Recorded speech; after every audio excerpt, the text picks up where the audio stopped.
En mi cumpleaños, mi mamá se puso de pie y anunció: «Quiero ser sincera, nunca te quisimos». Todos se quedaron en silencio. Me levanté. Sonreí y dije: «Gracias por la sinceridad». Luego me fui. Al día siguiente, tenía 53 llamadas perdidas. El mejor regalo de cumpleaños que he recibido fueron 4 palabras: «Nunca te quisimos». Mi abuela solía decir que la verdad siempre encuentra una salida. Lo decía como una advertencia. Para mí, resultó ser una puerta. Pero me estoy adelantando. Para entender lo que pasó el 14 de octubre, tienes que entender cómo fueron los 9 meses anteriores, cómo fue la mayor parte de mi vida, en realidad, si soy sincera al respecto. Mi nombre es Clara Torres. Tengo 29 años. Soy organizadora de eventos en una agencia boutique en Charlotte, Carolina del Norte, lo que significa que soy profesional, clínica y patológicamente buena, asegurándome de que los momentos importantes de otras personas salgan exactamente bien. La ironía de esto no me pasa desapercibida. Un martes de enero, un martes que lucía exactamente igual a cualquier otro martes, estaba sentada en mi escritorio en la oficina de Souten, con 4 pestañas del navegador abiertas, una taza de café frío a mi izquierda y el teléfono encajado entre mi oreja y mi hombro mientras escribía. El café frío no era inusual. No había terminado una taza caliente en mi escritorio desde el otoño. Las pestañas eran, en orden, el portal de proveedores para una boda de primavera que estaba coordinando, un PDF con el plano del salón para esa misma boda, un documento de Google con la distribución de asientos preferida por los novios, y el portal en línea de la compañía de seguros de mis padres. Donde llevaba 22 minutos en espera, aguardando para ayudar a mi madre a restablecer una contraseña que había bloqueado 3 veces ese mes. La música de espera era un arreglo de piano de jazz de algo que no lograba reconocer. Se repetía cada 45 segundos. Estaba escribiendo un correo al florista sobre las dimensiones de los centros de mesa cuando el representante del seguro contestó. Cambié el teléfono de oreja sin terminar la oración. El representante, un hombre llamado Diego, me guió por el proceso de restablecimiento. Tomó 4 minutos. Le di las gracias a Diego. Colgué. Terminé el correo al florista. Le envié un mensaje de texto a mi madre: contraseña restablecida. Recibirás un correo con el nuevo inicio de sesión. Guárdalo esta vez, por favor. Ella respondió 4 minutos después: gracias, mi amor. Eres tan buena en estas cosas. Puse mi teléfono boca abajo sobre el escritorio. Mi café llevaba frío 1 hora para entonces. Lo había servido a las 8:15 y ahora eran las 9:47, y en algún punto de esos 92 minutos, había respondido 6 correos, contestado 2 llamadas de proveedores sobre una próxima cena corporativa, confirmado el pedido de mantelería para una boda en abril. Recordado a mi padre por mensaje de texto que necesitaba renovar su receta de presión arterial antes del jueves, enviado por correo a mi madre su lista de compras para la cena del domingo, una cena que ella cancelaría a las 4 de la tarde. Del sábado, como solía hacer, alegando fatiga, y pasado 22 minutos en espera por una contraseña que yo podría haber restablecido para ella en menos de 3 minutos si me hubiera dicho el nombre de usuario la primera vez que se lo pregunté. No te cuento esto porque fuera inusual. Te lo cuento porque era martes. Simplemente era martes. Levanté el café frío y le di un sorbo, porque dejarlo en la mesa se sentía como admitir algo. Entonces, mi teléfono vibró. Una notificación del calendario. Fondo blanco, fuente limpia, el tipo de alerta que no sabe lo que está preguntando: tu cumpleaños es en 10 meses. ¿Te gustaría planear un evento? Me quedé mirándolo. Afuera de la ventana de mi oficina, el área de South en Charlotte hacía lo que siempre hacía: el tren ligero pasaba. Alguien con una taza de café caminaba rápido, una grúa a lo lejos añadía otro piso a otro edificio. Todo moviéndose. ¿Todo bien? Escribí una respuesta en la notificación: sí. Dejé mi teléfono, miré el café frío y pensé: de acuerdo. Primero, debería hablarte de mi madre antes de contarte cualquier otra cosa, porque nada de lo que hago tiene sentido sin ella en la ecuación. Silvia Torres tiene 54 años y ha sido el centro de cada habitación a la que ha entrado. No de la manera en que la gente lo dice como un cumplido. sino de la manera en que el sumidero es el centro de una bañera, todo se mueve hacia ella, lo quiera o no. No era una madre cruel en ningún sentido que pudiera enumerarse en una lista. Me alimentó, me vistió, asistió a mis eventos escolares, tomó fotografías. Desde afuera, la familia Torres se veía exactamente como se suponía que debíamos vernos. Una casa de 2 niveles en un suburbio al norte de Charlotte. Un padre que trabajaba en gestión logística, una madre que organizaba colectas benéficas en el vecindario y una hija a la que le iba bien en la escuela y nunca le dio problemas a nadie. Desde adentro, se veía así, mi madre necesitaba ser consultada en cada decisión. No preguntada, consultada. Hay una diferencia. Cuando le pides un consejo a alguien, puedes tomarlo o dejarlo. Cuando alguien necesita ser consultado, la decisión no ocurre sin ellos. Mi elección de universidad. Mi primer apartamento. Mi trabajo. El color de las paredes de mi cocina, si necesitaba el estacionamiento techado o si aparcar en la calle estaba bien. Tenía 22 años la primera vez que tomé una decisión que ella no había aprobado previamente. Y el silencio que recibí durante 3 días, no enojo, solo ausencia, la quietud particular de una mujer que retira su calidez para demostrarte lo frío que se siente sin ella, fue su propio tipo de educación. Aprendí rápido. La mayoría lo hace. Mi padre, Roberto, tiene 55 años y tiene el comportamiento de un hombre que decidió hace mucho tiempo que la respuesta más eficiente para su esposa era el asentimiento pasivo. No es un mal hombre. Me ama de una manera real pero silenciosa y, sobre todo, indefensa. Me decía que era inteligente. Vino a mis graduaciones. Pero también, durante 29 años, ni una sola vez miró a mi madre en medio de una situación y le dijo, basta. Ese silencio fue su propio tipo de elección. Esa noche llamé a Jess desde mi apartamento en Noda, sentada con las piernas cruzadas en mi sofá, con una copa de vino, viendo la oscuridad de enero contra las ventanas.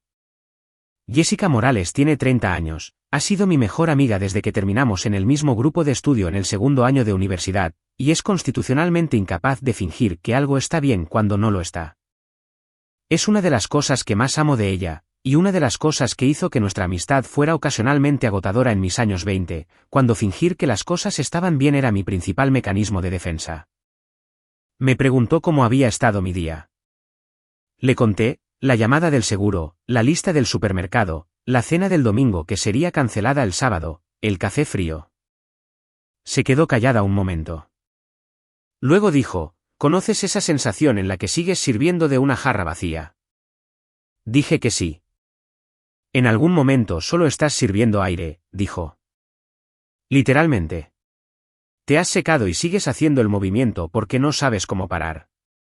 Miré por la ventana hacia el poste de luz de mi calle. Una polilla lo rodeaba en círculos lentos y determinados, haciendo la misma cosa inútil una y otra vez con gran compromiso. Hoy puse un recordatorio para mi cumpleaños, dije. No me refería exactamente a eso, dijo Jess. Lo sé, respondí. Pero está relacionado.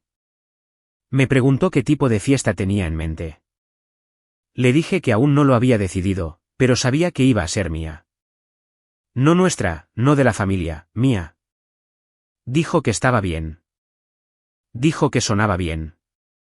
No preguntó a qué me refería con la diferencia. Ella ya lo sabía. Eso fue en enero. Mi cumpleaños era en octubre. Tenía 10 meses y los iba a usar todos. Déjame hablarte de 3 cenas de acción de gracias. 3 ascensos. 3 cenas dominicales donde salí de la casa de mis padres y me senté en mi auto en su camino de entrada durante 1 minuto entero antes de encender el motor, mirando la puerta del garaje, calculando cuántas de estas me quedaban. No te llevaré por todas ellas. Solo las que importan. La primera fue hace 3 años. Yo había organizado el Día de Acción de Gracias ese año, planeé el menú, pedí el pavó en una granja local en Concord porque mi madre había mencionado una vez, de pasada, que prefería aves de razas patrimoniales, manejé 40 minutos de ida y vuelta para recogerlo, lo mariné toda la noche. Coordiné las guarniciones con 2 tías, puse la mesa con la mantelería fina. 22 personas. El tipo de comida que, si alguien más la hubiera hecho, mi madre habría pasado semanas presumiéndola. Estábamos terminando el plato principal cuando mi madre me miró desde el otro lado de la mesa y dijo, con la voz que usa cuando se siente generosa, estoy tan aliviada de que Clara finalmente haya encontrado algo estable. No estaba segura de que lo lograra. Le sonrió a la tía sentada junto a ella. La tía asintió. De la forma en que la gente asiente cuando no están seguros de que están aceptando pero no quieren averiguarlo. Pasé el puré de camote. No dije, llevo empleada desde los 22 años, nunca me he atrasado con el alquiler, me han ascendido 2 veces y organicé toda esta comida mientras también manejaba una semana completa de clientes en el trabajo. No dije nada de eso. Llené el vaso de agua de alguien y cambié de tema. Más tarde, en mi auto en su entrada, me senté durante 58 segundos, los conté, antes de girar la llave. El segundo incidente fue hace 14 meses. Era martes por la noche, cena en su casa, la noche que les dije que me habían ascendido a coordinadora senior de eventos. Mi padre dijo, felicidades, mi amor, y fue real. Era todo su corazón en 2 palabras y yo lo sabía. Mi madre bajó el tenedor y me miró con esa expresión particular que pone cuando está a punto de replantear algo para mi beneficio. Solo asegúrate de que el trabajo no se convierta en toda tu personalidad, cariño, dijo. A los hombres les puede resultar repulsivo ese tipo de cosas. Tenía 28 años. No le había pedido su opinión sobre los hombres. En ese momento en particular, ni siquiera estaba pensando en hombres. Gracias, mamá, le dije. Solo quiero que seas feliz, dijo, volviendo a tomar su tenedor. Roberto miró su plato. Me comí mi pollo y pensé en el ascenso y dejé que el momento hiciera lo que aparentemente iba a hacer, desaparecer en el tráfico ordinario de una cena de martes, sin celebración ni pelea, ni siquiera el reconocimiento de que algo acababa de suceder. Hablamos del clima después de eso. Mi madre había escuchado que tal vez tendríamos un invierno seco. Esos 2 incidentes puedo contártelos con calma ahora. El tercero aún tengo que dejarlo en el suelo con cuidado, como algo con un borde afilado. 6 semanas antes de mi cumpleaños, un miércoles por la tarde en agosto, estaba en una consulta con una clienta en mi oficina. La clienta era una mujer llamada Bianca Velázquez. Se casaría en abril, un evento de $42,000, en un salón a las afueras de la ciudad, ceremonia en el jardín, cena para 180 invitados. Era organizada, decisiva y había referido a otras 2 clientas a nuestra agencia. Era, desde cualquier punto de vista profesional, exactamente el tipo de clienta con la que no puedes arruinar las cosas. Le estaba mostrando la distribución de asientos revisada cuando la puerta de mi oficina se abrió. No tocaron. Se abrió. Mi madre entró usando una blusa coral y llevando una bolsa de tela de un vivero local, el tipo de bolsa que lleva al mercado de agricultores los sábados por la mañana. Me sonrió. Luego le sonrió a Bianca y dijo, oh, no me di cuenta de que estabas con alguien. Solo quería dejarte esos esquejes de plantas que te mencioné. No me había mencionado ningún esqueje. No le había pedido que pasara. No le había dicho dónde estaba mi oficina en el contexto de pasar a dejar cosas, lo cual es información muy distinta a simplemente decirle a tu madre dónde trabajas. Hay una versión de esto en la que le pido a mi madre que espere afuera, continúo mi reunión y nada cambia. Intenté hacer esa versión. Dije, mamá, estoy a mitad de una consulta. ¿Me das 20 minutos? Ella dijo, por supuesto, yo solo. Y luego dejó la bolsa de tela, se volvió hacia Bianca y dijo, ¿eres una de las clientas de Clara? Ella es tan talentosa. Siempre dije que tenía buen ojo para las cosas hermosas. ¿Lo tuyo es una boda? Mi hija hizo la boda de la hija de nuestra vecina hace 2 veranos. Fue espectacular. Tengo fotos en mi teléfono si quieres. Bianca fue educada. Bianca fue amable. Bianca aguantó 4 minutos de mi madre mostrándole fotos de una boda que no había pedido ver. Y luego mi madre se fue cálida y alegremente, apretando mi hombro al salir y diciendo que nos veríamos el domingo. Bianca y yo volvimos a sentarnos e intentamos reorientarnos. Bianca pospuso el resto de nuestra reunión para la semana siguiente para poder revisar algunas cosas. Llamó el lunes siguiente para informarnos que había decidido tomar otra dirección con la planificación de su evento. $42,000. Esfumados. 2 horas después de que mi madre pasara a dejar unos esquejes que yo no había pedido. Me quedé pensando en eso durante mucho tiempo después de la llamada. No en el dinero era una pérdida para el negocio, y los negocios tienen pérdidas. Me quedé pensando en la calidad específica de lo que acababa de ocurrir. Mi madre no había ido a mi oficina a lastimarme. Había ido a mi oficina porque quería verme, y era constitucionalmente incapaz de esperar, y la posibilidad de que yo tuviera algo a las 2:30 de la tarde de un miércoles que fuera más importante que su llegada, simplemente no se le había ocurrido de manera real. No había venido a destruir nada. Simplemente había llegado, y la destrucción la había seguido como un perro con correa. Y había sonreído durante todo el proceso. Esa noche llamé a Jess y le conté lo que pasó. Jess dijo una grosería que no repetiré aquí, pero que era la palabra exactamente correcta para la situación. Luego me preguntó, ¿qué vas a hacer? Había estado sentada en mi sofá con el recordatorio de cumpleaños aún abierto en mi teléfono desde enero. Faltaban 10 meses entonces. Ahora faltaban 8. Lo miré. ¿Recuerdas esa fiesta que te mencioné?, le dije. La de mi cumpleaños. La voy a organizar, dije. Adecuadamente. Como yo organizo las cosas. Jess se quedó en silencio un segundo. Ella me conoce. Me ha conocido durante 7 años y entendió, en ese segundo de silencio, que no estaba hablando de banquetes ni arreglos florales. De acuerdo, dijo finalmente. Dime qué necesitas. Necesito a 30 personas, dije. Mi gente. Y te necesito ahí. Dijo que allí estaría. Eso fue 6 semanas antes de mi cumpleaños. 6 semanas antes de que terminara de organizar todo lo que necesitaba estar en su lugar antes del 14 de octubre. Y cuando digo todo, me refiero a todo. La fiesta. El lugar. La lista de invitados. El apartamento en Seattle. El contrato de arrendamiento que aún no había firmado pero estaba a punto de hacerlo. El trabajo que aún no había aceptado pero iba a aceptar. Mi madre pensaba que venía a una fiesta de cumpleaños. No tenía idea de que venía a una conclusión. El correo de la firma Navarro y Reed llegó un jueves por la mañana a finales de septiembre, 3 semanas antes de mi cumpleaños. Casi no lo veo.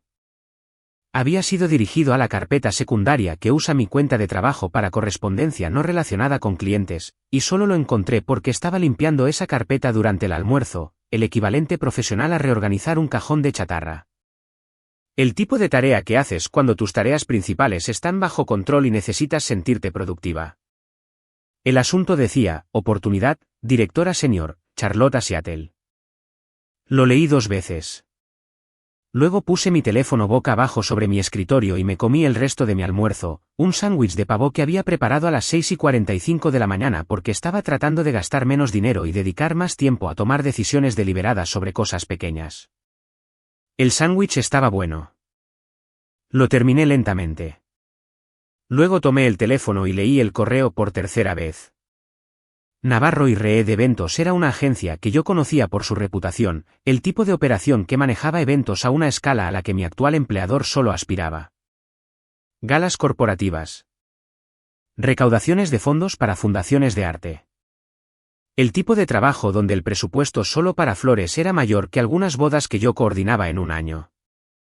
Me habían encontrado a través de un contacto mutuo, el director de una ONG cuya gala anual yo había dirigido en primavera. La oferta era para directora senior de experiencia del cliente. El salario era un 40% más alto de lo que ganaba ahora.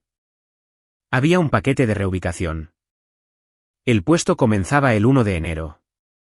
Guardé el correo durante 2 días sin decirle a nadie. El sábado por la mañana fui a la cafetería de mi cuadra, pedí un cortado, me senté en la mesa pequeña junto a la ventana y abrí los anuncios de viviendas en Capitol Hill, Seattle.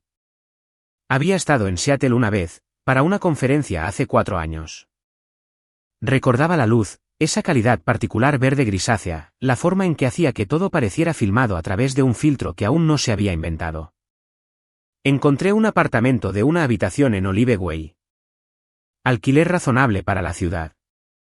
Gran ventana orientada al este, disponible el 1 de noviembre. Miré las fotos durante mucho tiempo. La ventana daba a una calle lateral tranquila con una cafetería en la esquina.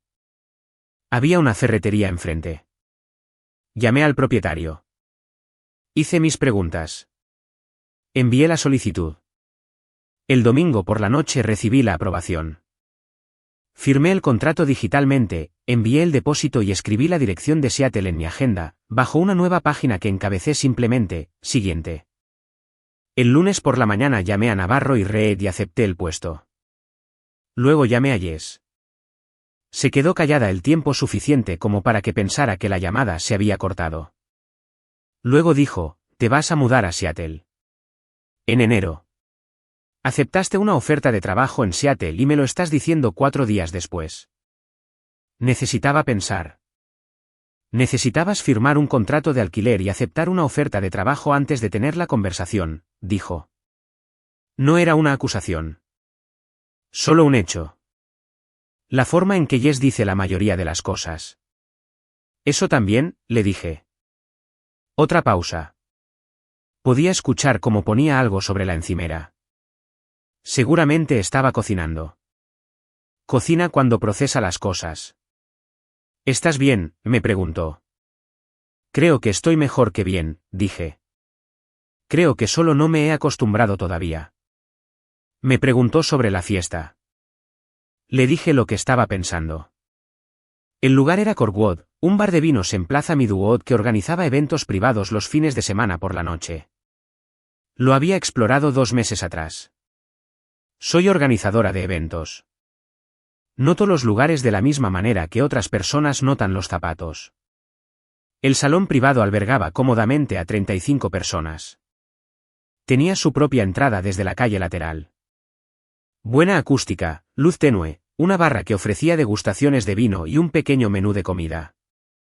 El tipo de lugar que se sentía como si perteneciera a las personas que estaban en él, no a quien lo hubiera reservado la última vez. Había enviado el depósito en agosto. La sala estaba confirmada para el 14 de octubre, un sábado, a las 7 de la noche. La lista de invitados era de 30 personas. Cada uno de ellos era mío. Mis colegas de la agencia. Mi amigo Mateo, a quien mi madre consideraba una mala influencia porque una vez no estuvo de acuerdo con ella en una cena y no se disculpó. Mis amigas de la universidad, Paula y Daniela, que vivían en Raleigh y llevaban meses pidiéndome que planeara una visita.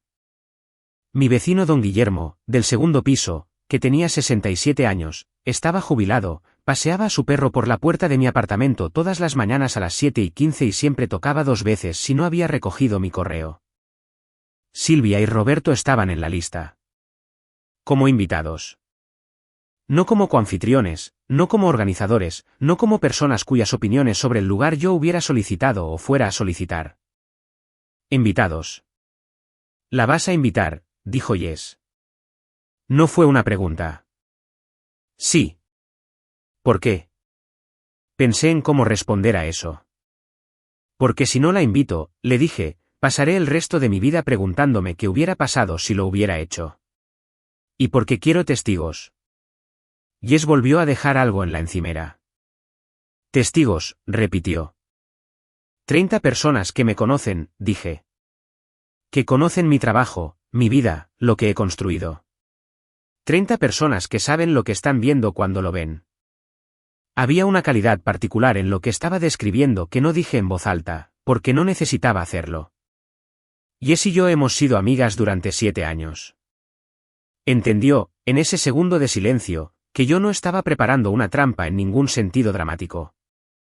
No planeaba confrontar a mi madre, exponerla o presentar pruebas en su contra. Simplemente estaba construyendo, alrededor de mí, una habitación llena de personas que serían testigos de lo que fuera que ocurriera. ¿Y si no pasaba nada? Si Silvia llegaba, se sentaba en silencio, levantaba una copa y decía feliz cumpleaños, entonces habría tenido una fiesta encantadora y me mudaría a Seattle en noviembre sin drama, sin culpa y con una salida limpia. Pero yo conocía a Silvia. ¿Qué necesitas de mí?, preguntó Jess. Estar ahí. Verlo. Eso es todo.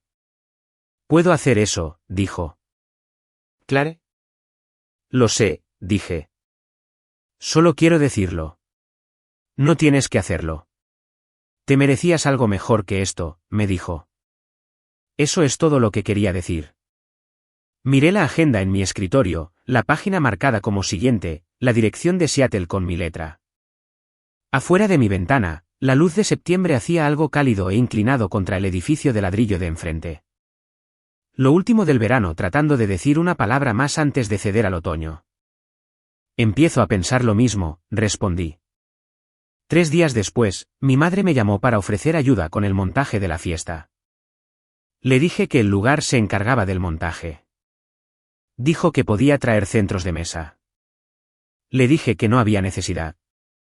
Solo quiero ser útil, dijo, con esa voz que usa cuando útil significa presente y a cargo. Eres una invitada, mamá, le dije. Los invitados no montan la fiesta.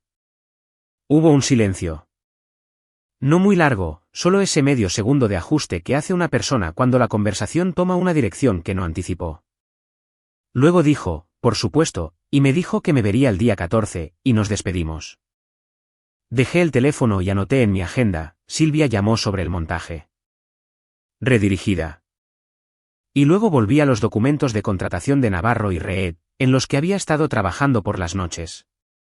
Un poco cada noche, como alguien que desempaca en un lugar nuevo, un cajón a la vez. 8 días antes de la fiesta, mi madre llamó para ofrecer ayuda con las decoraciones. Quiero ser precisa aquí, porque la precisión importa cuando estás describiendo un patrón.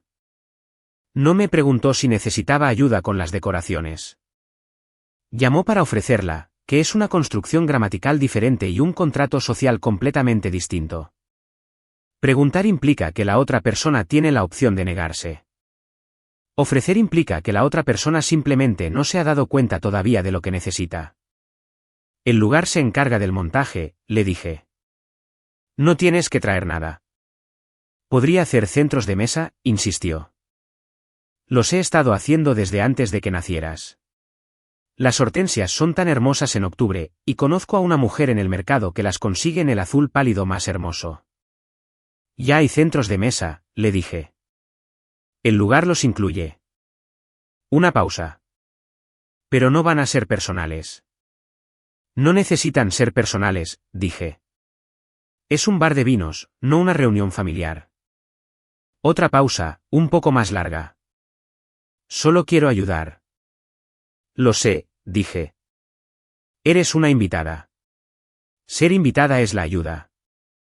Dijo que por supuesto, que entendía completamente, que me vería el día 14.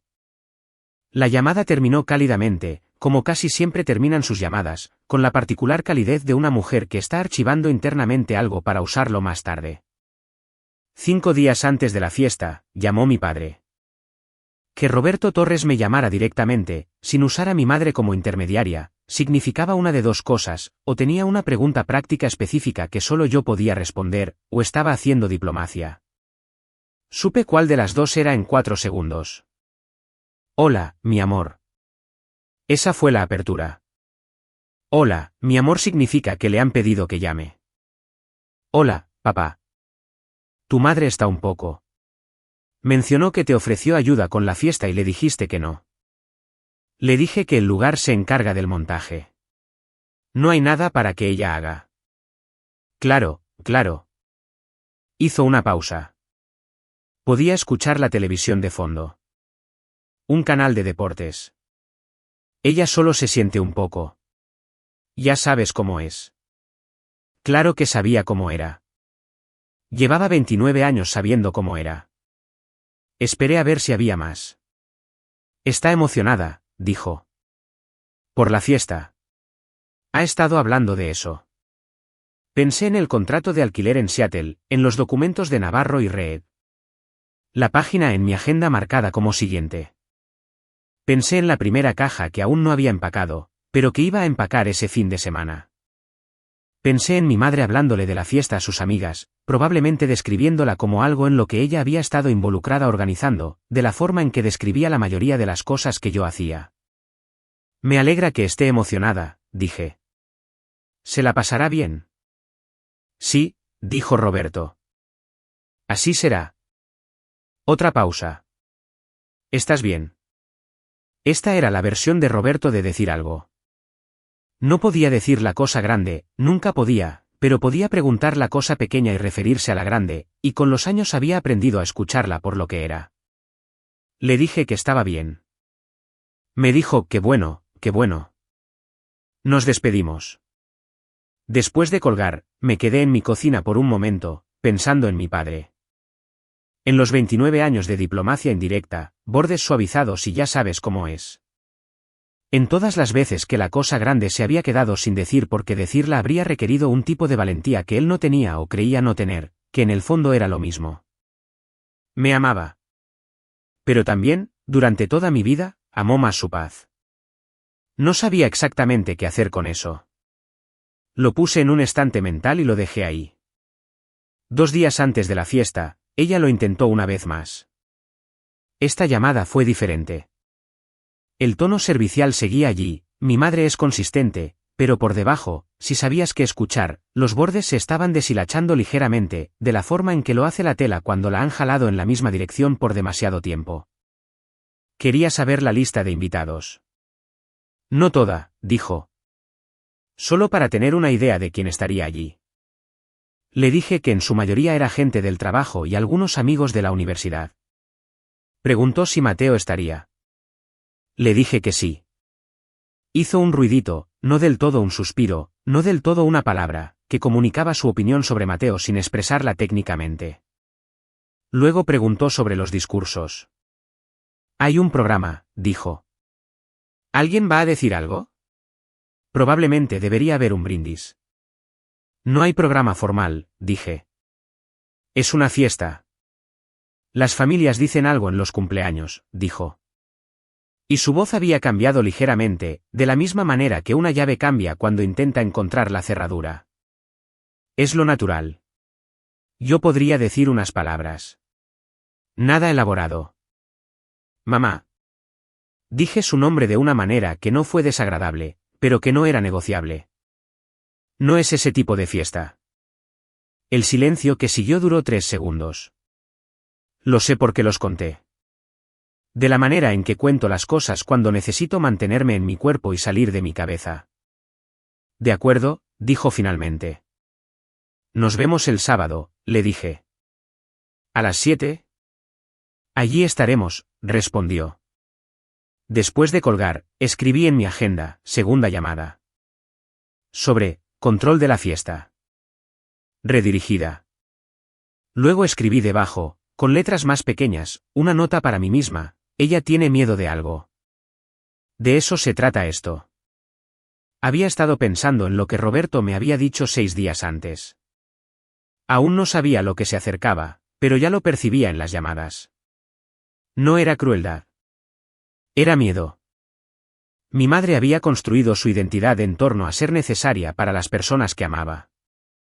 Y había algo ocurriendo en su hija que ella podía sentir pero no nombrar. Como un cambio en la presión del aire antes de una tormenta. No podía ver el contrato en Seattle. No podía ver la oferta de trabajo. Solo podía ver una fiesta de cumpleaños para la que no le habían pedido ayuda. Una lista de invitados llena de personas que no conocía. Una hija que seguía contestando sus llamadas con calidez y no le decía nada. No sentí lástima por ella. Pero la entendí. Que es una cosa muy distinta. La noche antes de la fiesta, empaqué una caja. Solo una. Libros que no necesitaría durante el próximo mes, un puñado de novelas que tenía intención de releer. Una colección de ensayos de una escritora que me gustaba. El libro de fotografía que don Guillermo, del segundo piso, me había prestado hacía 6 meses y que necesitaba devolver antes de mudarme. Doblé las solapas, pasé la cinta adhesiva por encima y escribí a un costado con marcador negro, libros para Seattle. La dejé junto a la puerta principal donde la vería por la mañana. Mi apartamento estaba en silencio. La calle afuera hacía su ruido habitual de víspera de sábado por la noche.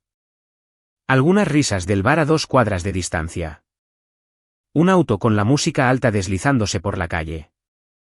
Me preparé una taza de té que no terminé, me senté en el sofá y pensé en nada en particular. A las 10:15 me fui a la cama. Dormí 8 horas seguidas, lo cual, si supieras lo que iba a traer el día de mañana, podría sonar extraño. Pero había estado planeando esto durante 10 meses. Todo lo que necesitaba estar hecho, estaba hecho. El contrato firmado. El trabajo aceptado. El depósito para Corkwood había sido aprobado en agosto. La lista de invitados estaba confirmada. Jess estaría allí.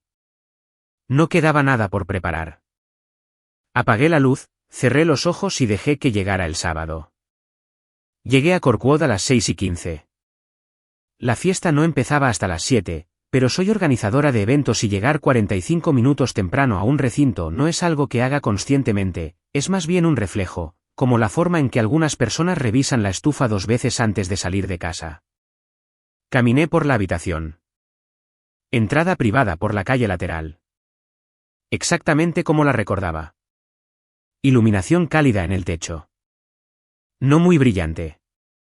El tipo de luz que hace que la gente luzca como sí misma en un buen día. Mi lista de reproducción ya sonaba por los altavoces, se la había enviado al gerente del lugar la semana anterior. Las degustaciones de vino estaban preparadas en cada mesa. 4 copas en fila. Las tarjetas escritas a mano por alguien de su personal. Todo estaba donde se suponía que debía estar. Me paré en el medio de la habitación por un momento y la observé. 31 sillas alrededor de 5 mesas. La mía estaba en la mesa 3, frente a la puerta. Porque siempre me ubico donde pueda ver la entrada, otro hábito profesional que dejé de poder apagar hace años.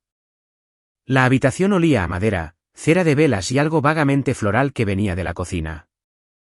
Afuera, el ruido de la calle en Plaza Midwood se escuchaba como un murmullo bajo. Una ciudad viviendo su sábado por la noche. Esto era mío. Lo había construido de la nada. De la forma en que construyo todo, un detalle confirmado a la vez. Un depósito aprobado. Un correo respondido. Lo había hecho para los eventos de otras personas durante 7 años.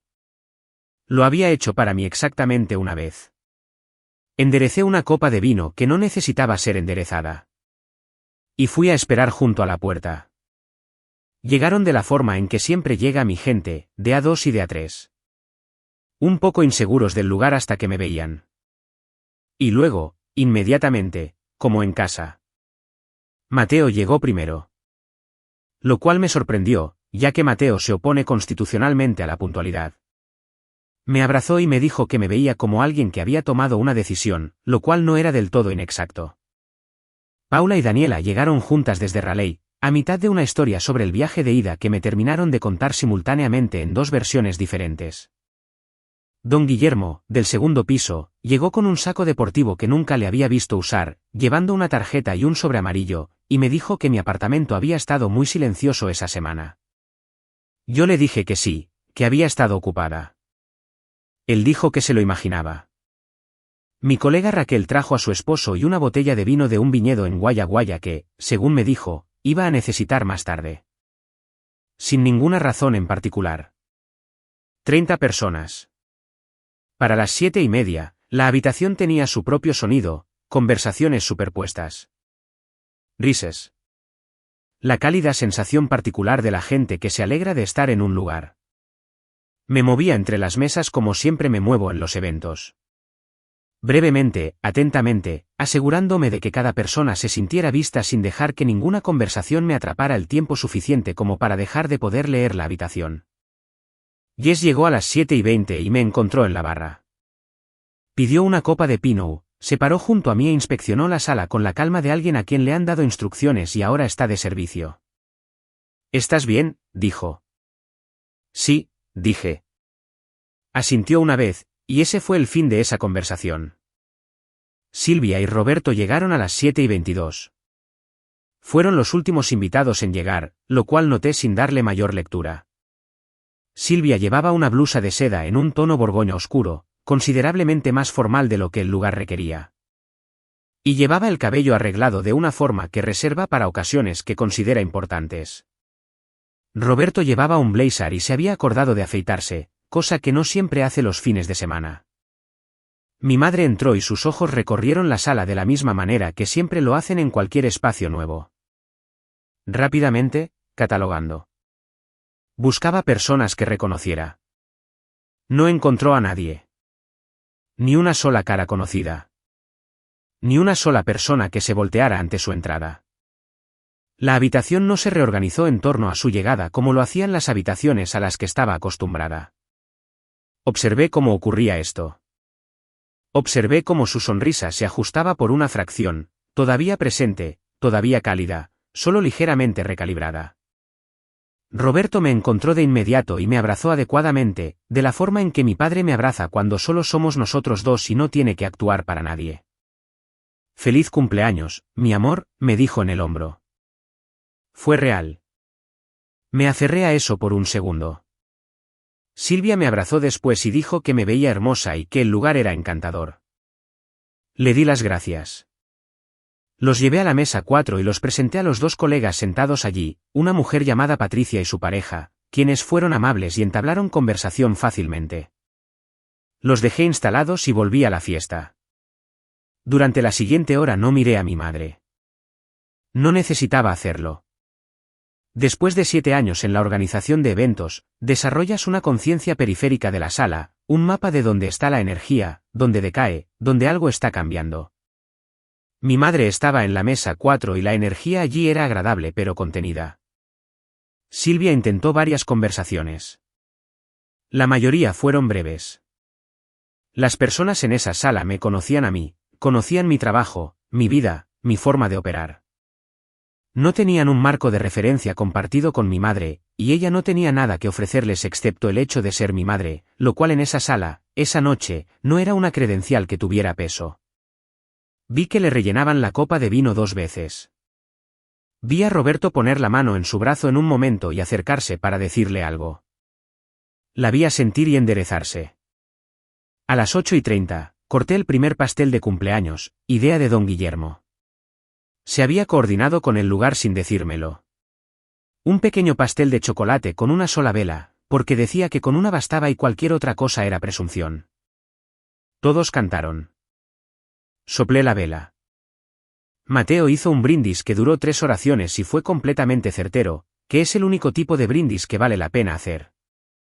A las 8:41, en mi visión periférica, vi a mi madre empujar su silla hacia atrás. Mi cuerpo lo registró antes que mi mente. Mis manos, que sostenían un tenedor y un plato pequeño, se quedaron quietas. No rígidas. ¿Quieres? De la forma en que una habitación se queda quieta justo antes de que pase algo. Silvia se puso de pie. No hizo tintinear una copa. No pidió atención con una palabra. Simplemente se levantó y alzó la voz. Y en una sala donde 30 personas tenían 30 conversaciones, cortó a través de todas ellas de la forma en que siempre lo hace cierto tipo de voz. No porque fuera fuerte, sino porque estaba decidida. Puedo solo. ¿Pueden prestarme atención un momento? Miraba a la sala, no a mí. Su voz era la que usa cuando está a punto de decir algo que se ha convencido a sí misma de que es valiente. He estado sentada aquí toda la noche viendo a todos decirle a Clara lo maravillosa que es. Y creo, hizo una pausa. Algo cruzó por su rostro que no pude nombrar y que no intenté nombrar. Creo que es hora de un poco de honestidad. Honestidad de verdad. El tipo de honestidad que las familias se deben entre sí. La sala se había quedado en silencio. Completamente.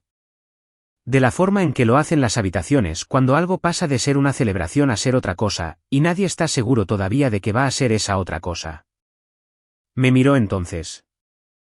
La verdad es que nunca te quisimos, dijo. No como debería hacerlo un padre. No sé por qué. Lo he pensado y no tengo una respuesta. Pero creo que mereces escuchar la verdad. 30 personas. Ni un solo sonido. No miré a Roberto. Miré a mi madre. Aún estaba de pie. Aún sostenía su copa de vino. Y en su rostro pude ver lo que había debajo de todo, el miedo que se había ido acumulando a través de cada llamada telefónica, cada oferta redirigida, cada pregunta sin respuesta sobre una lista de invitados que no reconocía. Había venido aquí para recuperar algo. Había apuntado al centro de la habitación y había disparado. Y ahora esperaba a ver qué caía. Dejé mi tenedor. Dejé mi plato. Lentamente. Sin prisa. 3 segundos. Me levanté. La miré de la forma en que miras algo que has intentado ver con claridad durante mucho tiempo y que finalmente puedes ver. Gracias por la sinceridad, le dije. Luego extendí la mano hacia el respaldo de mi silla y tomé mi chaqueta. No me la puse, solo la sostuve. Como sostienes algo cuando sabes que estás a punto de necesitarlo pero no estás huyendo. Miré al otro lado de la sala hacia Jess. Ella ya me estaba mirando. No necesitamos palabras para lo que pasó entre nosotras. Habíamos sido amigas durante 7 años. Caminé hacia la puerta. La empujé y salí a la calle lateral. Y entró el aire de octubre. Fresco y particular. Olía a ciudad y a algo quemándose en la distancia, tal vez hojas, o la chimenea en la cuadra de alguien. No miré atrás. No necesité hacerlo. Me senté en mi auto durante 5 minutos antes de hacer cualquier otra cosa. El motor estaba apagado. El reloj del tablero marcaba las 8:57 de la tarde. La calle lateral estaba tranquila. La entrada privada de Corkwood daba a una cuadra que no tiene mucho tráfico peatonal los sábados por la noche. La mayor parte de la acción estaba en la calle principal, 2 cuadras más allá. Podía escuchar débilmente la música del bar allá abajo. Algo con un ritmo constante, indistinto desde esa distancia, como un pulso. No lloré. No entonces. Me senté con las manos en el regazo, no en el volante, solo en mi regazo. Y miré la pared de ladrillo del edificio al otro lado del callejón y pensé en mi abuela. Solía decir que la verdad siempre encuentra la forma de salir. Había pensado en esa frase cientos de veces a lo largo de los años. Principalmente como una advertencia, algo con lo que tener cuidado. Un recordatorio de que las cosas reprimidas durante el tiempo suficiente eventualmente emergen por sí solas. Pero sentada en ese auto, en esa particular quietud, entendí algo diferente al respecto. A veces que la verdad salga a la luz no es un desastre. A veces es simplemente la última cosa que necesitaba pasar antes de que pudieras marcharte. Pensé en el rostro de Roberto. No en el de Silvia, yo había estado observando a Silvia.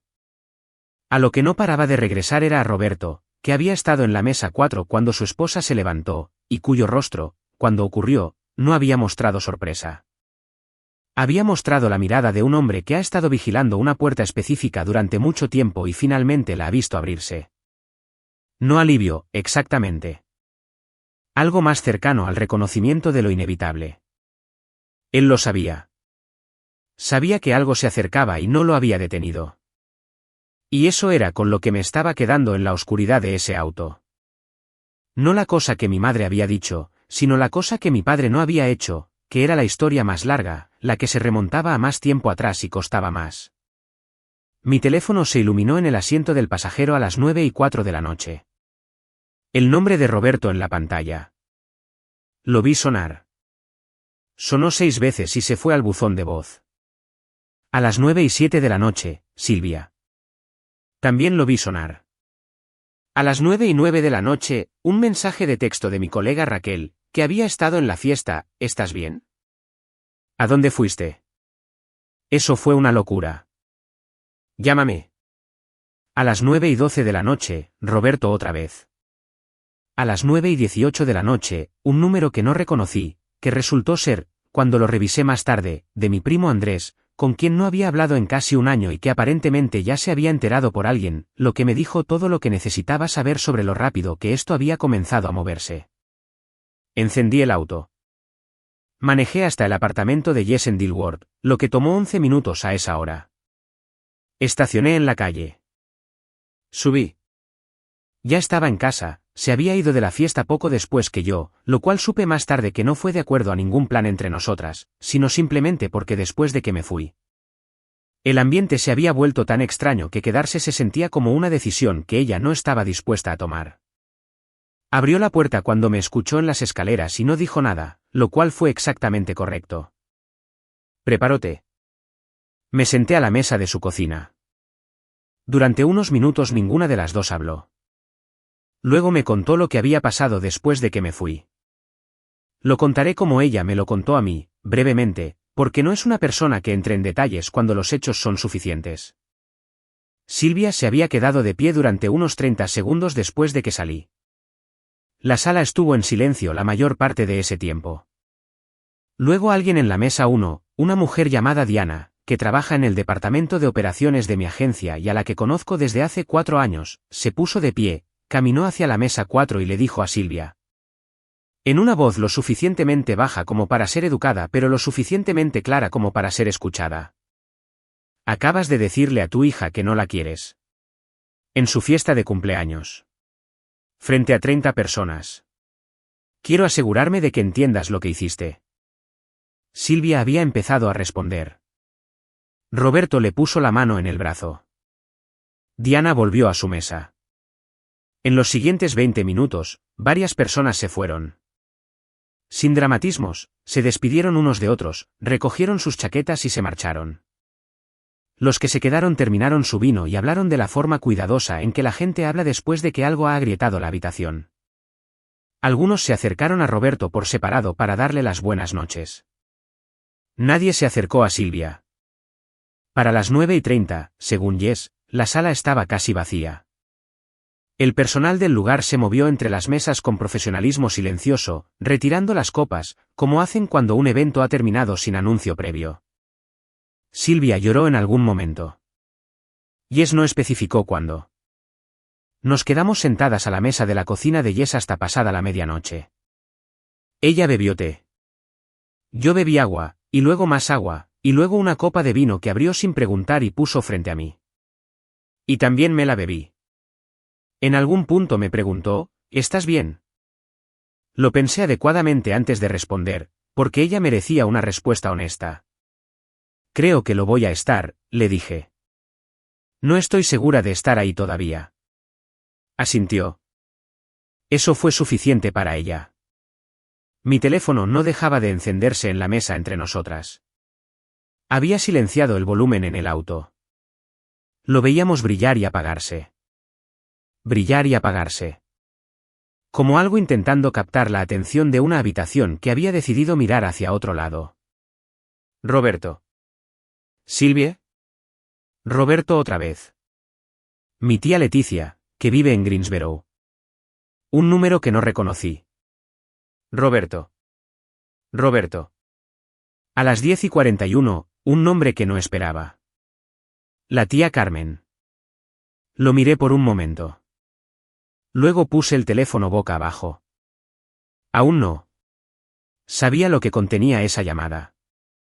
Conocía a Carmen de toda mi vida, y sabía que diría las cosas correctas, y aún no estaba lista para las cosas correctas. Necesitaba una noche más para quedarme con las equivocadas. Deberías dormir, dijo Jess eventualmente. Lo sé, dije. No me moví. Me trajo una cobija del armario del pasillo y la dejó en el sofá. Apagó la luz del techo y dejó encendida la lámpara de la esquina, la del foco cálido. Se fue a su habitación.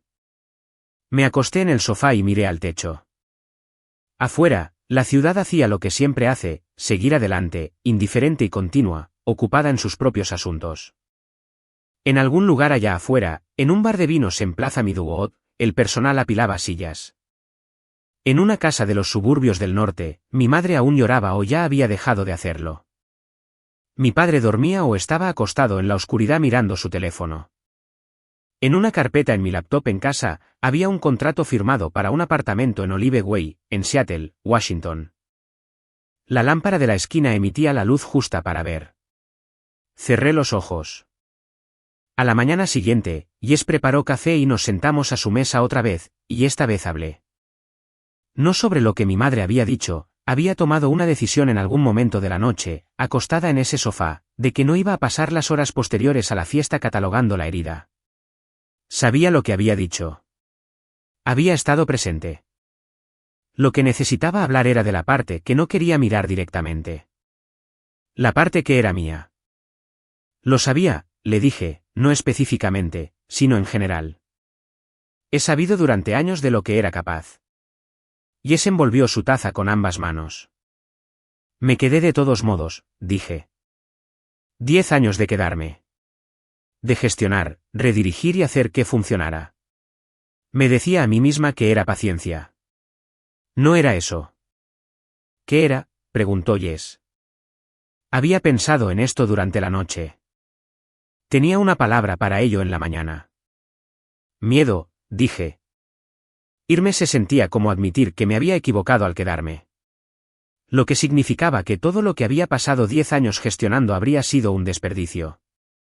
Así que seguí quedándome para demostrar que no lo era. Jess miró su café. Eso es mío, dije. Esa parte es mía. Asintió. No para estar de acuerdo en que era mi culpa, sino para estar de acuerdo en que lo estaba viendo con claridad. Hay una diferencia, y ella sabía que yo sabía la diferencia, así que no lo explicó. Así se ven 7 años de amistad. Las cosas que no tienes que decir. Tomé mi teléfono. 41 notificaciones. Empecé a leer. Así se ven 53 llamadas perdidas desde adentro, 9 de Roberto. Repartidas entre la noche del sábado y la mañana del domingo. 4 de Silvia. 2 de mi primo Andrés. Una de mi tía Leticia y otra de Patricia, la amiga de Silvia. Y un número que eventualmente identifiqué como perteneciente a una mujer de la iglesia de Silvia, a quien aparentemente alguien le había contado algo. Un mensaje de Diana que decía solo, eso requirió agallas. Llámame cuando quieras. Y luego el texto, Roberto, a las 11:47 de la noche del sábado, por favor, llámame cuando puedas. Tu madre está muy alterada. Roberto, a las 2:09 de la madrugada del domingo, llegó el aviso de renovación del seguro. No estoy seguro a qué cuenta va. ¿Sabes el inicio de sesión del portal? Leí ese 2 veces. El portal del seguro. Al que le había restablecido la contraseña en enero. Un martes. En espera durante 22 minutos mientras almorzaba en mi escritorio. Roberto, a las 9:14 de la mañana del domingo, encontré la cita médica de tu madre en el calendario. La del jueves. ¿Tú programaste eso? No sabía que estaba ahí. Silvia, a las 11:02 de la mañana del domingo, un mensaje de voz, que aún no escuché. Lo dejé reposar. Roberto, a la 1:30 de la tarde del domingo, lo siento, Clara. Siento no haberla detenido. No sé si eso ayuda. Ayudaba un poco y no lo suficiente, lo cual es probablemente la cosa más precisa que puedo decir sobre casi todo lo que mi padre me ha ofrecido a lo largo de los años. Dejé el teléfono en la mesa. Jess había estado leyendo su propio teléfono, dándome espacio, y levantó la vista. ¿Malo?, preguntó. Mi papá me mandó un mensaje a las 2 de la mañana pidiendo la contraseña del portal de seguros, dije. Dejó su teléfono. No sabía que existía la cita médica, le dije. La que agendé para mi madre en agosto. La encontró en el calendario y no sabía qué era. Lo duro de ese mensaje de texto, lo que tuve que asimilar, lo que no era dramático y de alguna manera dolía más por no ser dramático, era esto: había estado haciendo esas cosas durante tanto tiempo que las personas por las que las hacía habían dejado de registrar que se hacían. El portal. ¿La cita? El recordatorio de medicamentos. La lista de compras. La renovación del seguro. Nada de eso tenía nombre en nuestra familia. Era simplemente la forma en que funcionaban las cosas. Como la calefacción que se enciende sin que nadie piense en la caldera. Iban a tener que pensar en la caldera ahora. La llamada 53 llegó a las 11:18 de la mañana del domingo. Lo sé porque las había estado contando, no de forma obsesiva, solo de la forma en que rastreas una cosa cuando estás esperando ver dónde aterriza. La tía Carmen. Miré su nombre en la pantalla durante un timbre completo. Luego contesté. No te llamo para pedirte que vuelvas, dijo. Esa fue la primera cosa que dijo. Sin hola, sin ¿cómo estás? Solo eso. Lo cual me indicó que había estado pensando exactamente en qué decir y había decidido comenzar con lo que importaba. De acuerdo, le dije. Solo necesitaba que supieras que lo que dijo no es verdad. Su voz era firme. Tenía la voz de una mujer que había estado observando a su hermana menor durante 50 años y tenía muchas opiniones que en su mayoría se había guardado. Nunca ha sido verdad. Y no sé si eso ayuda en algo. Ayuda bastante, dije. Una pausa. Luego, ¿te vas a algún lado? Miré a la ventana. La luz de octubre entraba por el cristal, delgada y particular. A Seattle, dije. Era la primera vez que lo decía en voz alta a alguien de mi familia. Se quedó callada un momento. Bien, dijo. Solo eso. Bien. Hablamos por unos minutos más sobre cosas sin importancia. Le dije que estaríamos en contacto. Lo decía en serio. Esa noche fui a mi casa. Me senté en la mesa de la cocina con mi laptop abierta. La caja marcada libros para Seattle seguía junto a la puerta de entrada, donde la había dejado el viernes por la noche. La miré por un momento. Luego abrí un nuevo correo, lo dirigí a mi jefe con copia a Recursos Humanos, y escribí: por favor, acepte esto como mi aviso formal de renuncia, efectivo en 2 semanas a partir de hoy, en relación con mi reubicación en Seattle, Washington. Lo leí una vez. Lo envié. Cerré la laptop y me senté en la quietud de mi apartamento. La caldera hizo clic, ese pequeño sonido mecánico que hace cuando la temperatura baja de un límite que había programado años atrás y nunca cambié. El calor subió por las rejillas del piso. Preparé la cena. Me la comí en la mesa, sin mi teléfono. Afuera, era el tipo de noche de octubre que se siente como un cierre, no triste, solo completo. La forma en que se siente un capítulo cuando has pasado la última página y el siguiente aún no ha comenzado. Lavé mi plato. Me fui a la cama. Preparé café un martes por la mañana de noviembre y me lo bebí todo antes de que se enfriara.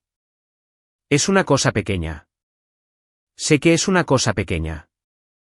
Pero no lo había hecho en años: hacer café, pararme frente a una ventana y dejar que estuviera caliente de principio a fin, y estando de pie en mi cocina en Olive Way, con la luz verde grisácea de Seattle entrando por la ventana orientada al este, lo noté. Me permití notarlo. El apartamento estaba a medio desempacar. Cajas a lo largo de una pared, libros apilados en el suelo esperando estantes que aún no había comprado, una sola silla en la mesa de la cocina que había decidido que era suficiente por ahora. Desde la ventana del este podía ver la calle lateral abajo, la cafetería en la esquina, la ferretería enfrente. Un hombre paseaba a un perro muy pequeño con un impermeable amarillo. El perro, no el hombre. Terminé mi café y me fui a trabajar. Déjame decirte lo que pasó, sin drama, porque así es como pasó. Silvia envió un mensaje de voz 3 días después de la fiesta. Duraba 4 minutos. Lo escuché una vez, de pie en mi antiguo apartamento en Noda, con una caja a medio vaciar abierta en el suelo a mi lado. Dijo que había avergonzado a la familia. Dijo que solo había intentado ser honesta. Dijo que esperaba que yo entendiera, algún día, que había hecho lo que hizo por amor. Su voz se quebró 2 veces y se recuperó ambas veces. Lo borré. Roberto envió un mensaje de texto 6 días después: nos las estamos arreglando. Espero que Seattle esté bien. Yo respondí: gracias, papá. Eso fue todo. Lo que significaba arreglárselas, lo supe en pedazos. Roberto llamó a la línea de servicio al cliente de la compañía de seguros y pasó 1 hora en espera para restablecer la contraseña del portal, el mismo portal al que yo había estado accediendo en su nombre durante 3 años. Encontró, en una carpeta en mi viejo escritorio que había dejado atrás, un archivo etiquetado médico, Roberto, que contenía 2 años de sus lecturas de presión arterial, fechas de renovación de recetas y la información de contacto de su cardiólogo. No sabía que la carpeta existía. Me llamó para decirme que la había encontrado, y en su voz cuando lo dijo había algo que reconocí como la de un hombre comprendiendo, por primera vez, las dimensiones de una habitación en la que había estado viviendo. No dijo gracias. No necesitaba que lo hiciera. La cita médica de Silvia el jueves después de la fiesta se perdió. Nadie llamó para reprogramarla. Lo sé porque revisé una vez el portal de pacientes que le configuré hace 2 años. Lo revisé, cerré sesión y no volví a entrar. En las semanas posteriores a la fiesta, 3 personas de la comunidad de su iglesia se acercaron a Silvia con preguntas. Una de ellas tenía una hija que trabajaba con alguien que había estado en Corkwood esa noche. No sé exactamente qué le dijeron a Silvia o cómo lo respondió. Solo sé que la versión de sí misma que había estado presentando a esa comunidad, la madre devota, la mujer que se sacrificaba, tenía ahora una forma diferente. No destruida, solo diferente. En comunidades donde la reputación se guarda como moneda de cambio, una forma diferente es suficiente. La tía Carmen llamó 2 veces más. Hablamos sobre su jardín, un viaje a Portugal que estaba considerando, una novela que había leído y quería recomendar. Las primeras conversaciones reales que había tenido con alguien de ese lado de la familia en años, conversaciones que no tenían nada que ver con gestionar absolutamente nada. Eran solo conversaciones. Había olvidado cuánto extrañaba eso.